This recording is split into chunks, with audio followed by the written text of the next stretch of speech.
কারওয়ান বাজারের বিল্লাল হোসাইন দীর্ঘ ৩৫ বছর ধরে এই কামার পেশায় আছেন। এরকম তাপ কখনো মোকাবেলা করেন নাই। এবারের তাপমাত্রা বিগত বছরগুলোকে রেকর্ড করেছে।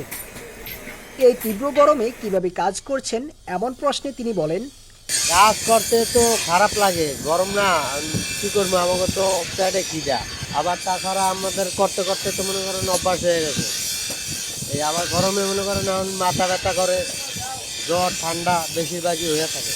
এই কাজ বলতে আমার 8 বছর বয়স থেকে কাজ শুরু করছি, যাতে তো 35-35 উপরে হয়ে যায়। বিল্লাল হোসাইনের মতো আরও অনেকেই আগুনের দাবাদহে কাজ করছেন। তারা বলেন, অনেক কষ্ট হচ্ছে, তবুও কাজ করতে হয়। কাজ না করলে সংসার কিভাবে চালাবো? যে গরম পড়ছে, এই গরমের মধ্যে আমরা বাধ্য হয়ে কাজ করতে হয়, কারণ আমাকে সংসার আছে, আমাকে কিস্তি আছে, আমাকে সব কিছু আছে, পোলামাইন আছে, লেখাপড়া করাইতে হয় পোলামাইনকে। গরমে আশায় বয়ে থাকলে তো চলবো না। আমাকে